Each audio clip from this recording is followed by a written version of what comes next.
Welcome back to today's episode on the Original Medicine podcast.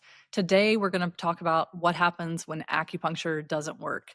This sounds like a strange topic for an acupuncturist to be talking about, but I often hear from people, I tried acupuncture and it didn't work.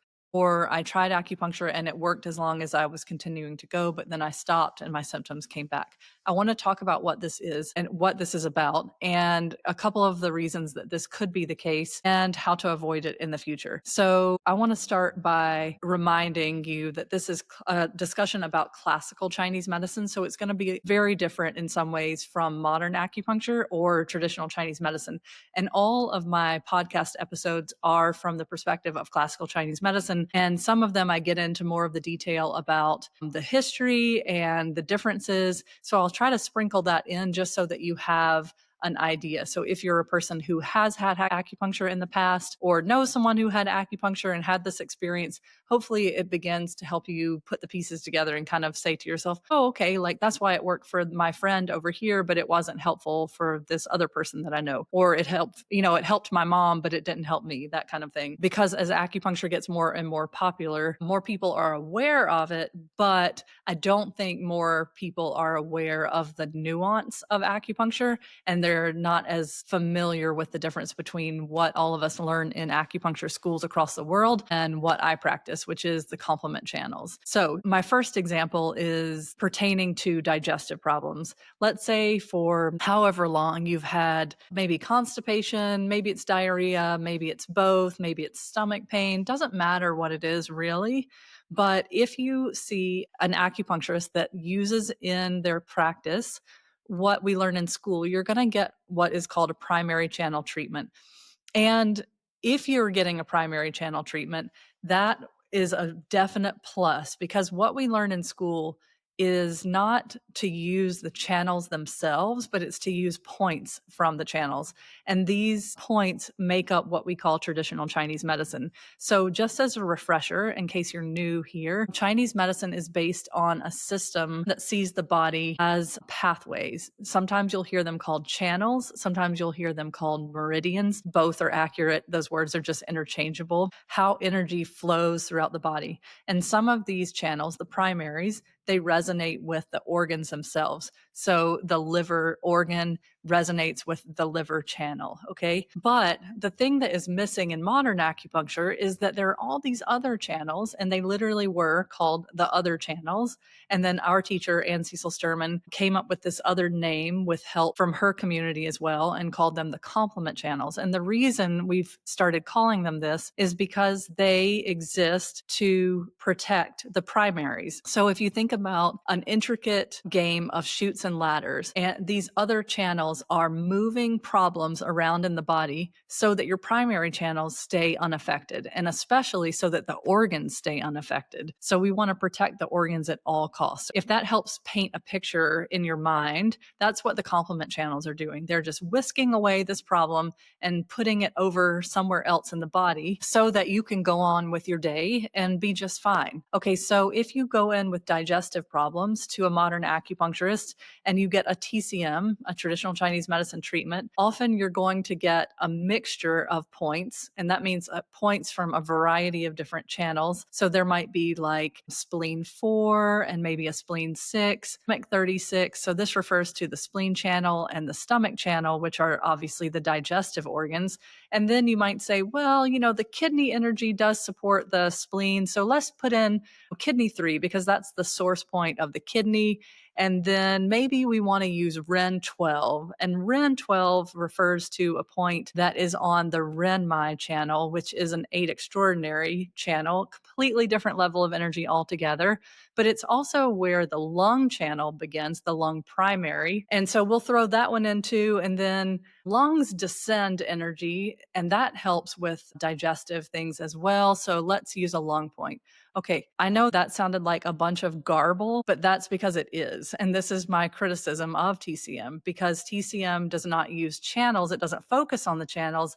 It focuses on what are the functions of individual points and how do we use those to correct the problem that the patient is having. And so, in a vacuum, it sounds like a good idea, but it's really messy and it doesn't reach the actual problem. Remember, the system of chutes and ladders, it is going to pack pathology over somewhere, the problem, it's going to store it somewhere else in the body. And if it's no longer in the primary channel, but we're treating the primary channel, then how is that going to work? And so this is my answer for when acupuncture doesn't work.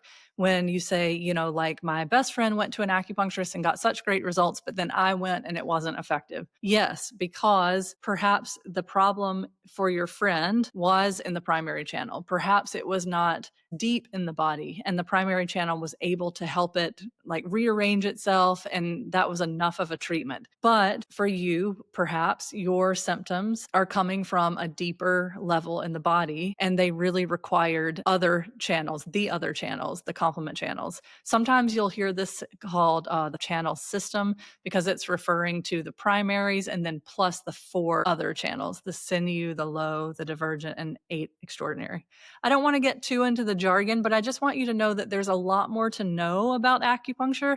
So if you or someone that you know went to acupuncture and it was not helpful for them, whether it's digestive problems or something different, I just want you to know that there's more to the story. And that's what I want to talk about more today. So back to my example of the digestive problems. If you go in and you get this TCM treatment, you may find that your digestive problems have gotten a little bit better while you're continuing to see the acupuncturist. So every week you're getting a little bit more support for your spleen and your stomach, perhaps. Maybe again with the use of the kidneys, maybe you're using the lung channel. I really hope you're not using REN 12 because that's a whole different level of energy. We don't need to be mixing and matching that. That's a topic for another podcast, though. What we are comparing this to is, let's say that the reason that you have stomach issues, gastrointestinal issues, and have for perhaps as long as you can remember, is because the problem is with the 8 extraordinary channels. This is your deepest level of energy. A primary channel treatment or a TCM treatment is not reaching where that problem actually is, and therefore we're not going to be able to heal the problem because we haven't actually utilized the energy of where the problem is. Does that make sense? If we are saying, I want to know how to, forgive this example if you're local to the Southeast, but this example is when I used to live in New Mexico. The quickest way to get to Denver, Colorado is straight north on Interstate 25. It's a straight shot, quite literally north, and it will take you there in about 6 hours. There are other ways to get to Denver. You can go back roads and you can take, the scenic route,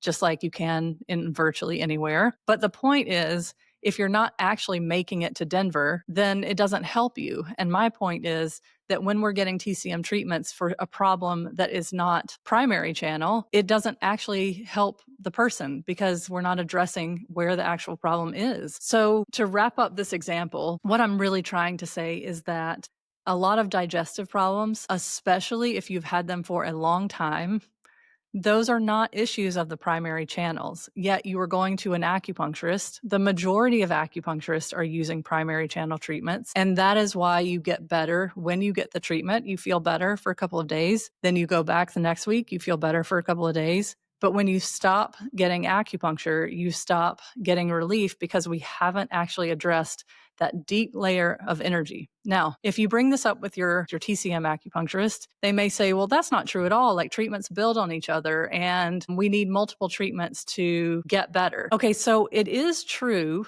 that we do need to repeat treatments. But if it's not the right treatment, that's not going to get you there. So I want you to think about the phrase practice makes perfect. That's not true. We know that's not true. Perfect practice makes perfect, and continuing to practice does get better in often cases. But if we haven't actually done the thing perfectly, we're not going to actually get a perfect result. Now, in treatment, there's no perfection, right? And different treatments can work in different ways, but we're not repeating the treatment in the complement channels in the same way. We're always taking your pulse and we're expecting it to be different because the treatment has created a shift in you so that you are in some ways a different version of yourself the next time we see you. And we may not ever use that channel again that we used last week, or we may need to repeat it, but we're going to follow the pulse and not your symptoms. When we chase symptoms, that's where we get into trouble. And that's more or less what we learn in school for acupuncture.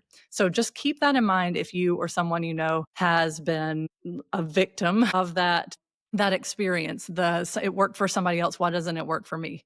Okay, it may just be that you needed a different kind of practitioner. Okay, and then the second example that I have mentioned in other podcast episodes is the fallacy of treating migraines with the gallbladder primary channel. The gallbladder primary channel runs along the side of the head, behind the eye, behind the ear, down the side of the body, exactly where people say their pain is, or oftentimes people that have migraines say that hurts behind their eye, behind the base of their skull. They say their necks get really tight. Sometimes they're traps, right? But the side of the body. So if we're chasing symptoms, that looks like a problem of the gallbladder channel. But if we're digging into thinking about Chinese medicine physiology, we know that the liver supports the gallbladder and the spleen supports the liver. So if the gallbladder doesn't have the resources that it needs, it's going to get cranky.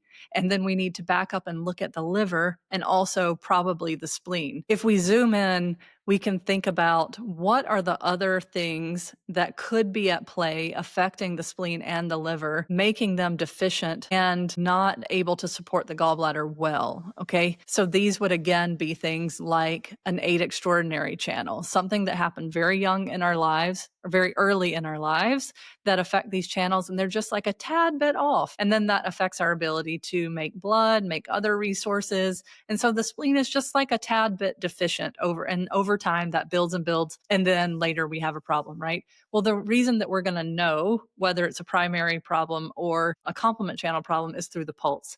There is pulse taking that's absolutely imperative for determining which complement channel is at play for someone. And this is like your body's ability to tell me, the practitioner, what it needs. So again, when you come in and you're talking about your symptoms, I'm interested to hear what you have to say.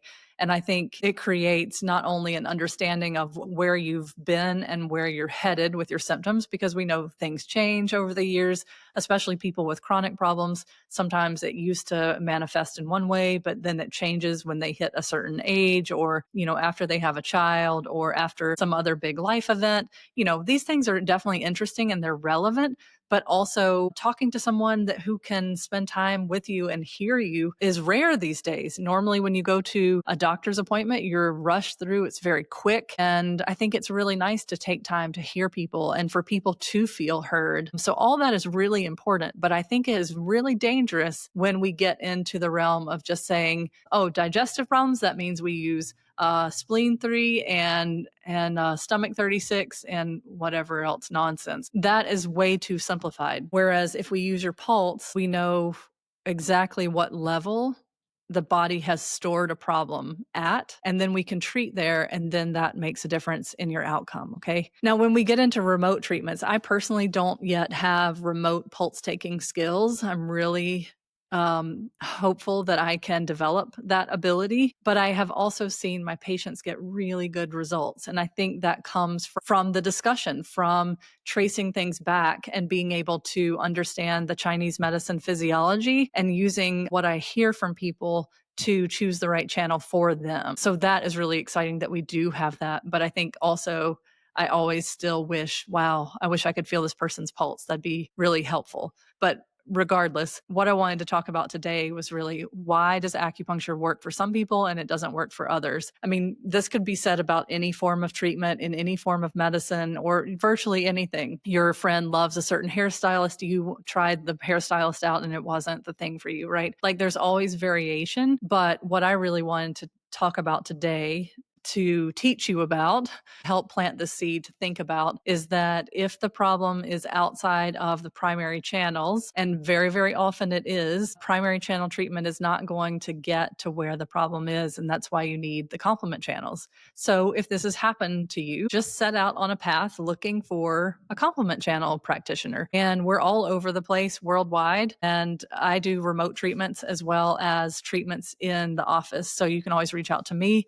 if you're interested in remote treatment, even if you're not in the same local area as I am. And I can potentially connect you with other people, others of my colleagues, really around the world. And surely we can find you someone. So hope is not lost. There is a reason. It's not your acupuncturist's fault. We're not taught this in school. So it's not that they're intentionally doing something wrong or not doing something they should be. They just simply don't know. And that is a topic for another podcast episode as well. Why is this not included in school? I think it's a real travesty. I think there's so many acupuncturists who are genuinely concerned for their patients. They genuinely want to help. They're loving, caring people. And then they get frustrated that they don't have the tools that they thought they would have when they got out of school. And so then you see people going into the functional medicine realm where they're taking classes on how to prescribe supplements and how to do lab testing and like whatever other, sort of holistic integrative medicine seeming stuff, but it's not actual Chinese medicine. And I think this is all done with the best intentions,